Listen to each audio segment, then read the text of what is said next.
ഒരു വർഷത്തേക്ക് വിദേശ യാത്രകളൊക്കെ ഒഴിവാക്കുക. അതുപോലെ തന്നെ ഗോൾഡ്, സ്വർണം ആരും വാങ്ങരുതെന്നും വിദേശ നാണയം നമ്മൾ സൂക്ഷിക്കുക, വിദേശ ഉൽപ്പന്നങ്ങൾ വാങ്ങാതിരിക്കുക, നമ്മുടെ മാർക്കറ്റിൽ നിന്ന് സാധനം വാങ്ങുക.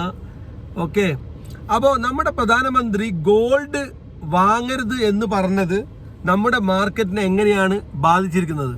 അതൊരു നെഗറ്റീവ് ഇമ്പാക്റ്റ് അല്ലേ ഉണ്ടാക്കിയിരിക്കുന്നത്. ഇപ്പോൾ ആസ് ഓൺ റിപ്പോർട്ട്സ് പറയുന്നത് Indian stock market witnessed a massive sell off as the Sensex plunged nearly 1000 points in a single trading session.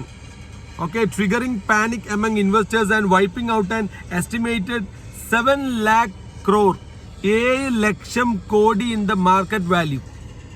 വാല്യൂവിലുണ്ടായ ഇടിവ്. Multiple sectors traded deep in the red as volatility gripped deal straight. The sharp fall came amid reactions to PM Modi's reported gold restriction move, along with the broader market pressure and profit booking. അതായത് പ്രധാനമന്ത്രിജി പറഞ്ഞിരിക്കുന്നത് നല്ലൊരു ഉദ്ദേശം വെച്ചിട്ടാണെങ്കിലും സംഗതി Trump ആശാൻ പറഞ്ഞതുപോലെ ആയിപ്പോയി. മനസ്സിലായില്ലേ? American president ട്രംപിന് ഒരു സംഭവമുണ്ട്. അതായത് ട്രംപിന്റെ മകൻ, അതുപോലെ മകളുടെ ഭർത്താവായ ജെറാൾഡ് കുഷ്നർ, ഇവരൊക്കെ ഇൻസൈഡ് ട്രേഡിങ്ങിന്റെ ആശാമാരാണ്. അവർ പല ഓൺലൈൻ പ്ലാറ്റ്ഫോമുകളിലും ഇൻസൈഡ് ട്രേഡിങ്ങും അതിൻ്റെ ബന്ധപ്പെട്ട കാര്യങ്ങളൊക്കെ ചെയ്യുന്നുണ്ട് എന്നുള്ളത് പകൽ പോലെ എല്ലാവർക്കും അറിയുന്ന സത്യങ്ങളാണ്. അപ്പോൾ അതിനെ ഹെൽപ്പ് ചെയ്യാൻ, അതുപോലെ തൻ്റെ സിൽബന്ധികളായിട്ടുള്ള മറ്റു പലരെയും ഹെൽപ്പ് ചെയ്യാൻ വേണ്ടി ട്രംപ് എന്ത് ചെയ്യും? എക്സാമ്പിൾ പറയുകയാണെങ്കിൽ, ഇന്നലെ ഇറാനുമായിട്ടുള്ള കരാറിൽ ഇറാൻ പറഞ്ഞ ഒരു ധാരണകളും ഞാൻ അംഗീകരിക്കാൻ പോകുന്നില്ല, ഇറാനെ ഞാൻ ഫൈറ്റ് ചെയ്യാൻ പോവുകയാണ്, ഇറാനെ പൂർവാധികം പണ്ടത്തെക്കാളും ഭീകരമായിട്ട് ഞങ്ങൾ ആക്രമിക്കാൻ പോകുകയാണെന്നുള്ളൊരു നെറേറ്റീവാണ് ട്രംപ് ഇന്നലെ പറഞ്ഞു വെച്ചത്. അപ്പോൾ അത് ആദ്യമേ ഈ വാർത്ത ട്രംപ് അതിൻ്റെ 2 ദിവസം മുന്നേ പറഞ്ഞതെന്ന് വെച്ചാൽ, ഞങ്ങൾ സ്ട്രൈറ്റ് ഓഫ് ഹോർമൂസിൽ നിന്ന് വിടവാങ്ങുകയാണ്, ഇനി അടിയില്ല എന്ന് പറഞ്ഞിട്ട് പോയ ആള് ഇന്നലെ ഒറ്റ ദിവസം കൊണ്ട് മലക്കത്തം പറഞ്ഞിട്ട് ഈ മാർക്കറ്റിനെ മൊത്തം ഉത്തേജിപ്പിച്ചിട്ട്, അതായത് ഒരു ബാഡ് ന്യൂസാണ് വരാൻ പോകുന്നത്, നിങ്ങൾ സെല്ല് കൊടുത്തോ എന്ന് പറഞ്ഞിട്ട് സെല്ല് കൊടുക്കുകയും, അതുപോലെ തന്നെ പോസിറ്റീവ് ന്യൂസാണ് പറയാൻ പോകുന്നതെങ്കിൽ ഞാൻ പോസിറ്റീവ് ന്യൂസാണ് പറയാൻ പോകുന്നത്, നിങ്ങൾ ബൈ കൊടുത്തോ എന്ന് പറഞ്ഞ് മാർക്കറ്റിലുള്ള ചില ആൾക്കാരെ ഹെൽപ്പ് ചെയ്യാൻ വേണ്ടി ട്രംപ് ചെയ്യുന്ന പോലത്തെ ഒരു പ്രവൃത്തിയാണ് നമ്മുടെ മോഡിജി ചെയ്തതെന്ന് നോർമലായിട്ടുള്ള സാധാരണക്കാർ സംശയിച്ചാൽ അവരെ തെറ്റു പറയാൻ പറ്റുമോ? കാരണം പ്രധാനമന്ത്രി പറഞ്ഞ ബാക്കിയെല്ലാം ഓക്കെ, പക്ഷേ സ്വർണം എന്തിനാണ് വാങ്ങണ്ട എന്ന് പറയാനുള്ള കാരണം, സ്വർണം വാങ്ങുന്നതോ അല്ലെങ്കിൽ അത് ട്രേഡിങ്ങിന് വേണ്ടി, അല്ലെങ്കിൽ വ്യക്തമായിട്ട് പറയണമായിരുന്നു, നിങ്ങൾ സ്വർണം കൊണ്ട് ട്രേഡ് ചെയ്ത്, അതും കൂടി പറഞ്ഞിട്ടുണ്ടെങ്കിൽ തീർന്ന്. ഇന്നലെ പ്രധാനമന്ത്രിയുടെ ഈ ഒരു സംസാരം കൊണ്ട് മാത്രം ഇന്ത്യൻ മാർക്കറ്റിൽ നിന്ന്, സെൻസെക്സിൽ നിന്ന് എത്ര പോയിന്റ് ഇപ്പോൾ നമ്മൾ പറഞ്ഞിരിക്കുന്നത്? 1000 പോയിന്റോളം 1 ഡേ ട്രേഡിൽ പോയിരിക്കുന്നത്. പറഞ്ഞത് കറക്റ്റ് അതിൽ വരുന്ന report, Indian stock markets witnessed a massive sell-off as the Sensex plunged nearly 1000 point ഇരുന്ന് പോയി ഇന്നലെ ഒരു സിംഗിൾ ട്രേഡിംഗ് സെഷനിൽ, triggering panic among the investors. നിക്ഷേപകരെ മൊത്തം പരിഭ്രാന്തി പരത്തിക്കൊണ്ട് wiping out an estimated 7 lakh crore. അത് പൈസ ആരും കട്ടുകൊണ്ട് പോയെന്നല്ല, മാർക്കറ്റിൽ ട്രേഡ് ചെയ്യുന്ന ആൾക്കാർക്ക് അറിയാം. അതിൻ്റെ വാല്യൂ ഡിമിനിഷ് ആയിരിക്കുന്നത് 7 ലക്ഷം കോടിയാണ്. അതിൽ ഒരുപാട് ഘടകങ്ങളുണ്ടെങ്കിലും ഇന്നലെ പ്രധാനമന്ത്രിയുടെ ഈ സ്വർണം പ്രധാനമന്ത്രി പരാമർശിച്ചുകൊണ്ട് മാത്രം ഉണ്ടായിരുന്നു. ഇതേ പാറ്റേൺ നമുക്ക് എവിടെ കാണാൻ പറ്റും? ട്രംപിന്റെ ഒരുപാട് പത്രസമ്മേളനം, 1, 2 എന്നല്ല, പല ദിവസങ്ങൾ. ഞാൻ ഇതിന്റെ മുന്നത്തെ ഒരു വീഡിയോയിൽ പറഞ്ഞിട്ടുണ്ട്, ആ ഡേറ്റ് അടക്കം പറഞ്ഞിട്ടുണ്ടായിരുന്നു. മാർച്ച് 6, മാർച്ച് 11, മാർച്ച് 22, മാർച്ച് 26, ഒരുപാട് ഡേറ്റുകളിൽ ട്രംപ് ഇങ്ങനെ മാർക്കറ്റിലുള്ള ചലനങ്ങൾ സൃഷ്ടിക്കുന്ന രീതിയിലുള്ള സംസാരം. ട്രംപ് വന്നിട്ട് പറയാണ്, I am going to wipe out Iran, I am going to send them to stone age. ഇങ്ങനെയൊക്കെ പറയുമ്പോൾ പെട്ടെന്ന് തന്നെ മാർക്കറ്റിൽ ട്രേഡ് ചെയ്യുന്ന ആൾക്കാർ ട്രംപ് അടിക്കാൻ പോവുകയാണ്, അപ്പോൾ ഇറാന് നശിക്കാൻ പോവുകയാണ്, അപ്പോൾ ഒരുപാട് ഓയിലിൻ്റെ പ്രൈസ് ഇതാകാൻ സാധ്യതയുണ്ട്, മേലോട്ടേക്ക് പോകാൻ സാധ്യതയുണ്ട്. അപ്പോൾ അവിടെ സെല്ലും ബൈയും മാറി മാറി സ്റ്റോക്കിലും ഗോൾഡിലും ഒക്കെ കളിക്കുന്ന ആൾക്കാർക്ക് അറിയാം ഈ വാർത്ത ആദ്യം കിട്ടിയാലുള്ള ബെനിഫിറ്റ് എന്താണെന്ന്. ഒരുപാട് ലക്ഷം കോടിയുടെ, മില്യൺസിൻ്റെ അല്ലെങ്കിൽ ബില്യൺസിൻ്റെ കളിയാണ് ആ സമയത്ത് നടക്കുന്നത്. അതുപോലൊരു ഗെയിം ഇന്നലെ നമ്മുടെ ഇന്ത്യയിൽ നടന്നോ എന്നുള്ളൊരു സംശയം ആരെങ്കിലും ഉന്നയിച്ചാൽ അതിനെ തടയാൻ അല്ലെങ്കിൽ അതിനെ നമുക്ക് ഖണ്ഡിക്കാനുള്ള എന്ത് വാദങ്ങളാണ് നമ്മുടെ കയ്യിലുള്ളത് എന്നൊരു ജെനുവിൻ ക്വസ്റ്റ്യൻ ഇവിടെ വരുന്നില്ലേ? അങ്ങനെ ഒരു കൺസേൺ ഇവിടെ വരുന്നില്ലേ? കാരണം ഒരു രാജ്യത്തിൻ്റെ ഇപ്പോൾ രാജ്യത്തിൻ്റെ തലവനായ പ്രസിഡന്റ് ട്രംപ് അങ്ങനെയൊക്കെ പറയുമ്പോൾ അവിടുത്തെ മാർക്കറ്റിനെയും ലോക മാർക്കറ്റിനെയും അത് എഫക്റ്റ് ചെയ്യുന്നു. അതുപോലെ തന്നെ നമ്മുടെ പ്രധാനമന്ത്രി ഇന്നലെ പറഞ്ഞ മെയിൻ കാര്യങ്ങൾ നമുക്ക് നോക്കാം. പ്രധാനമന്ത്രി പറഞ്ഞിട്ടുള്ള മെയിൻ കാര്യങ്ങൾ എന്തൊക്കെയാണെന്ന് വെച്ചാൽ, പ്രധാനമന്ത്രിയുടെ പറഞ്ഞിരിക്കുന്ന കാര്യങ്ങൾ ഞാൻ പെട്ടെന്നൊന്ന് വായിച്ചു പോകാം. അപ്പോൾ നിങ്ങൾക്കൊരു ഐഡിയ കിട്ടും എന്താണ് ഈ മാർക്കറ്റിൽ നടന്നിട്ടില്ലെന്ന്. മേരെ പ്യാരെ ദേശവാസിയും ജനങ്ങൾക്ക് പ്രധാനമന്ത്രിയുടെ നിർദ്ദേശങ്ങൾ എന്തൊക്കെയാണെന്ന് നോക്കാം. വർക്ക് ഫ്രം ഹോം രീതിക്കും ഓൺലൈൻ മീറ്റിങ്ങിനും പ്രാധാന്യം നൽകുക. അതായത് വർക്ക് ഫ്രം ഹോം നിങ്ങൾ പെട്രോളും ഡീസലും അടിച്ച് പുറത്തിറങ്ങാതിരിക്കാനാണ് ഉദ്ദേശിക്കുന്നത്, എനർജി സേവ് ചെയ്യുക. വർക്ക് ഫ്രം ഓൺലൈൻ മീറ്റിങ്ങിലേക്ക് പോവുക. ഡയറക്റ്റ് കാണാൻ പോകുമ്പോൾ എണ്ണ അടിക്കേണ്ടി വണ്ടി എടുക്കേണ്ട ആവശ്യം വരുന്നത്. അതാണ്. ഒരു വർഷത്തേക്ക് സ്വർണം വാങ്ങുന്ന ഒഴിവാക്കുക. ഒരു വർഷത്തേക്ക് സ്വർണം വാങ്ങുന്ന ഒഴിവാക്കുക. അതെന്തിനാണ് അങ്ങനെ ടൈം പീരീഡ് ഒക്കെ വെച്ചിട്ട് പറയുന്നത്? സ്വർണം വാങ്ങുന്നത് ഒഴിവാക്കാന്ന്.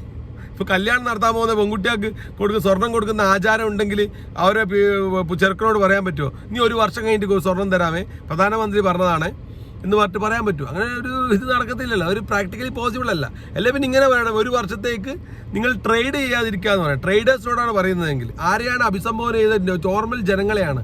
അപ്പോൾ ജനങ്ങളോട് സ്വർണം വാങ്ങരുതെന്ന് പറഞ്ഞാൽ ഒരു തരത്തിലുള്ള സ്വർണം വാങ്ങരുതെന്നല്ല പ്രധാനമന്ത്രി നിർദ്ദേശിക്കുന്നത്. അപ്പോൾ അത് വല്ലാതെ സ്റ്റോക്ക് മാർക്കറ്റിനെ എഫക്റ്റ് ചെയ്തിരിക്കുകയാണ്. ഒരു പ്രധാനമന്ത്രി അങ്ങനെ പറയാൻ പാടുണ്ടോ എന്നുള്ളത് നിയമപരമായിട്ടുള്ള കാര്യങ്ങൾ നമുക്കറിയില്ല. പക്ഷെ എങ്ങനെയായാലും മാർക്കറ്റിനെ ഉത്തേജിപ്പിച്ചിട്ടുണ്ട്. ഉത്തേജിപ്പിക്കല്ല, അതിനെ നിരുത്സാഹപ്പെടുത്തിയിട്ടുണ്ട്. മാർക്കറ്റ് തകർന്നിട്ടാണുള്ളത്. 7 ലക്ഷം കോടിയുടെ വാല്യൂ ആണ് വൈപ്പ് ഓഫ് ആയിട്ടുള്ളത്.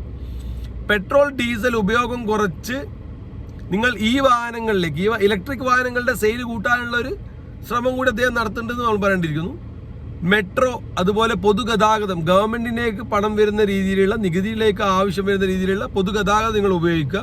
കാർ പൂളിംഗ് സംവിധാനം ഉപയോഗിക്കുക. അതൊക്കെ നല്ല കാര്യങ്ങളാണ്. നല്ലതായിട്ട് നമ്മൾ പറയണം. ഇറക്കുമതി കുറക്കുക. ഇറക്കുമതി കുറക്കാൻ പാചക എണ്ണയുടെ ഉപയോഗം കുറക്കുക. പാചക എണ്ണയുടെ പാം ഓയിലിൻ്റെ ഉദ്ദേശിച്ചിട്ടുണ്ട്, അത് കുറക്കുക. രാസവളങ്ങളെ ആശ്രയിക്കുന്നതിൽ കുറവ് വരുത്തുക. ജൈവ കൃഷിക്ക് പ്രാധാന്യം നൽകുക. വിദേശ ബ്രാൻഡുകളുടെ ഉപയോഗം കുറക്കുക. സ്വദേശി ഉൽപ്പന്നങ്ങളെ പ്രോത്സാഹിപ്പിക്കുക.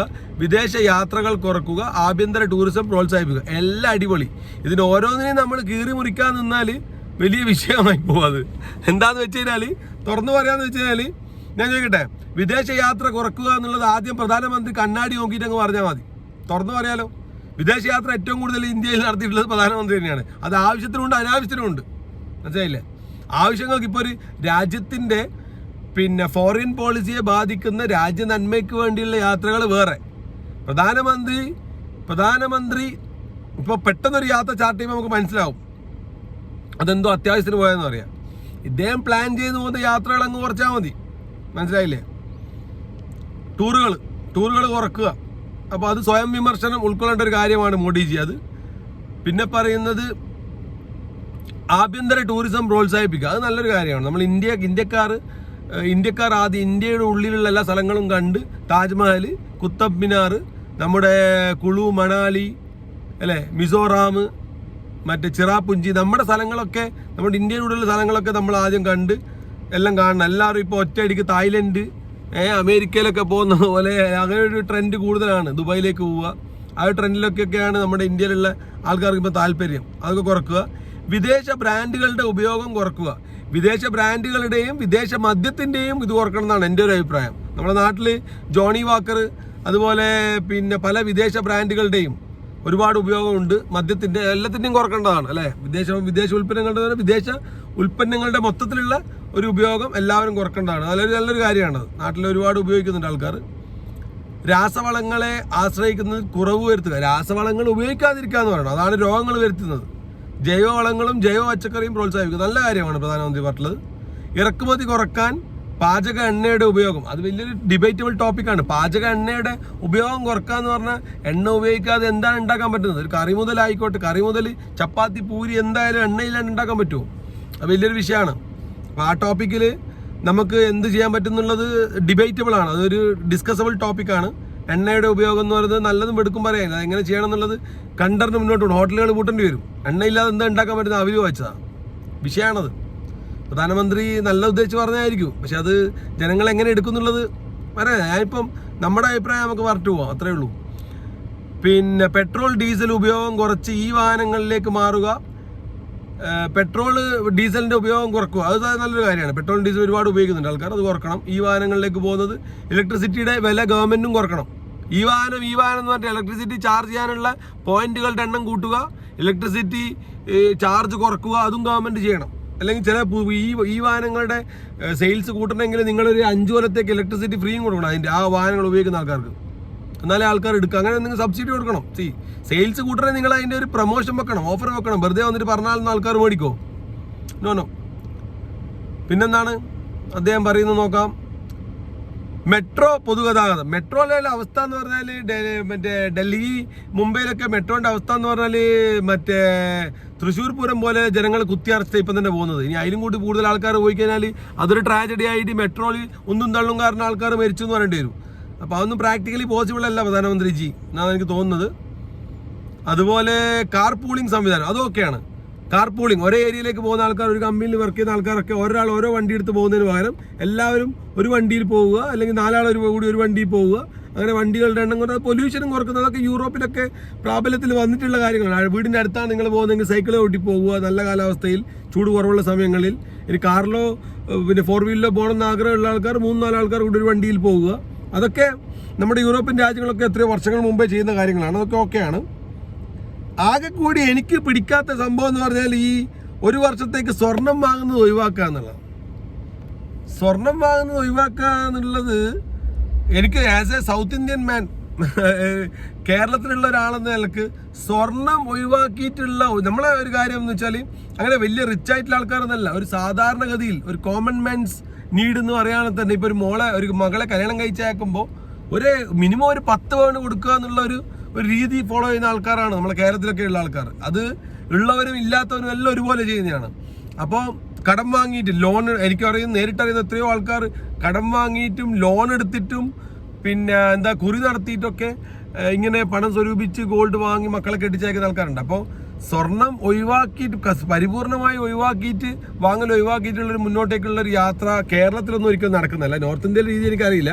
അപ്പോൾ പ്രധാനമന്ത്രി എന്ത് മനസ്സിൽ കണ്ടിട്ടാണ് ഇത് പറഞ്ഞതെന്നൊന്നും കൂടി എക്സ്പ്ലനേഷൻ കൊടുത്തേ പറ്റത്തുള്ളൂ എന്നാണ് എനിക്ക് തോന്നുന്നത്. കാരണം ഈ ഒരു സംസാരം കൊണ്ട്, പ്രധാനമന്ത്രി പറഞ്ഞ ഈ ഒരു കാര്യം കൊണ്ട് മാത്രം നമ്മുടെ മാർക്കറ്റിനെ, നമ്മുടെ സ്റ്റോക്ക് മാർക്കറ്റിനെ, അല്ലെങ്കിൽ നമ്മുടെ ഗോൾഡ് മാർക്കറ്റിനെ, അല്ലെങ്കിൽ നമ്മുടെ ബ്രോഡ് സ്പെക്ട്രത്തിൽ പറയുകയാണെങ്കിൽ മാർക്കറ്റിൽ നിന്ന് 7 ലക്ഷം കോടി വൈപ്പ് ഔട്ടായി പോയി എന്നാണ് പറഞ്ഞിരിക്കുന്നത്. ഇത് ട്രംപ് നടത്തുന്ന ഒരു ഇൻസൈഡ് ട്രേഡിംഗ് പോലെയുള്ളൊരു കാര്യത്തിലേക്കാണോ ഈ നമ്മുടെ മോഡിജി ഹോണറബിൾ പ്രൈം മിനിസ്റ്റർ പറഞ്ഞിരിക്കുന്ന നല്ലൊരു കാര്യം എങ്ങനെ മാർക്കറ്റിനെ നെഗറ്റീവായി എഫക്റ്റായി എന്നുള്ളതിനെ പറ്റി ഒരു ഡീറ്റെയിൽഡ് സ്റ്റഡി ഗവൺമെൻറ്റും നമ്മുടെ സംവിധാനങ്ങളും നടത്തേണ്ടത് വളരെ അത്യാവശ്യമായ ഒരു കാര്യമാണ്. കാരണം പ്രധാനമന്ത്രി പറഞ്ഞിട്ടുള്ളത് ഗോൾഡ് 1 വർഷത്തേക്ക് വാങ്ങരുത് എന്ന് ആസ് എ കോമൺ സ്റ്റേറ്റ്മെൻ്റ് ആണ്. പക്ഷേ അത് മാർക്കറ്റിനെ വളരെ അഡ്വേഴ്സായി, അല്ല വളരെ വിപരീതമായിട്ട് ബാധിച്ചിരിക്കുകയാണ് ഇപ്പോൾ.